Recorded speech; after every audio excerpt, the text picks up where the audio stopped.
Welcome back to Inside Los Angeles. And yes, this is a very big story here. LA City Council has made 81 permanent. That is right. Just last week, LA City Council has made the 81 permanent, which is the executive directive one to speed up affordable housing, 100% affordable housing processes. Now, this is from the LA Times. Let's go ahead and read it. LA City Council voted unanimously to make permanent Mayor Bass's housing streamlining ordinance, cutting project approval times from 6 to 9 months to 60 days, which is fantastic. In 3 years, 490 projects have been proposed, bringing over 40,000 affordable units, but only 44 have begun construction so far. Exemptions for single-family zones and rent-controlled buildings could significantly limit the ordinance impact to neighborhoods like Boyle Heights and Lincoln Heights. So, yeah, first part, fantastic. 81, I'm a big proponent of it. From where I live, in the valley, lots of 81 products have popped up, including one just a couple blocks from my house. Absolutely fantastic. And I long said that they did it with they do it with affordable housing departments. Let's make it permanent for everybody, right? Let's do market rate housing too. Let's make market rate housing, approval times go from 6 to 9 months or years to 60 days. That would be amazing. And I do hope they do that one day. But of course, that's when it first started. All these things were getting proposed and approved. And then, of course, the NIMBYs came in, and Mayor Bass, like she does, caves to the NIMBYs. So this last comment here, exemption for single-family zones and rent-controlled buildings could significantly limit the ordinance impact in neighborhoods like Boyle Heights and Lincoln Heights, and most of the neighborhoods. Because in our last video, we talked about rent-controlled buildings, right?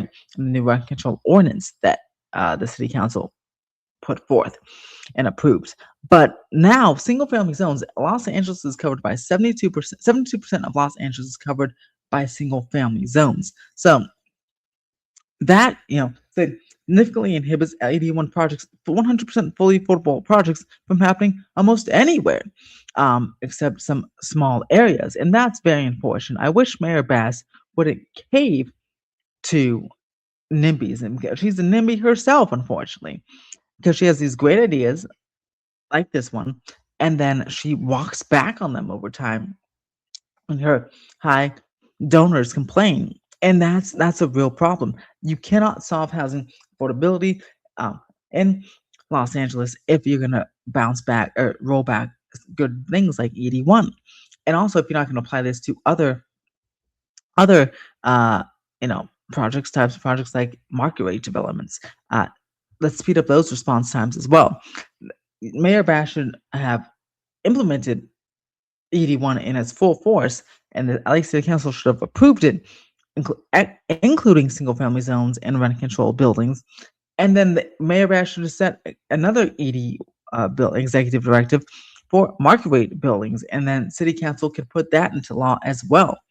But she didn't. In fact, she rolled back on 81, and then she said she's looking into maybe trying to speed up the process for market rate developments, and nothing ever came for that. It's been several months now.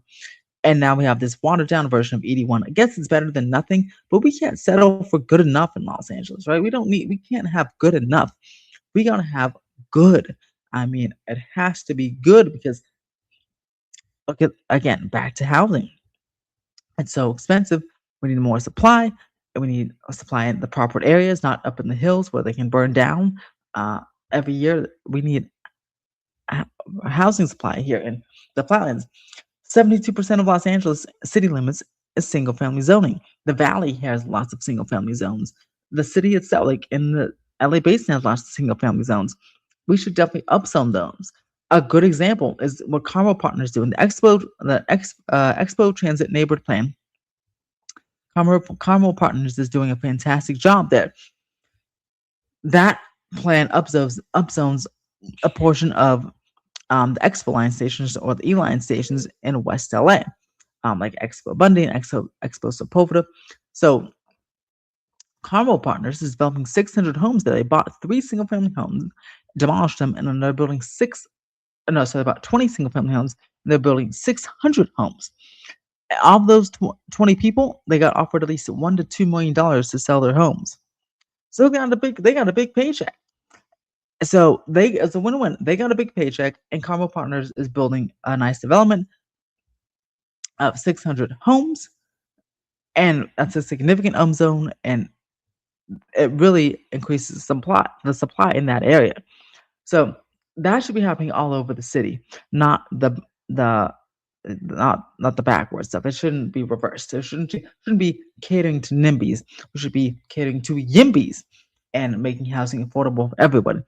But it is good though that ED1 is permanent in some way. Um, Maybe it could be tweaked, hopefully down the line, especially if we get a new mayor coming in. Maybe they can go and tweak that and maybe enhance it to its original vision. But what do you guys think about ED1? Um, do you like this new law on uh, housing streamlining ordinance? Do you think it should be just applied to just affordable housing or all types of housing? Let me know in the comments below. Subscribe for more updates here for Inside LA. I do videos every Tuesday and Thursday. Stay tuned for more LA coverage.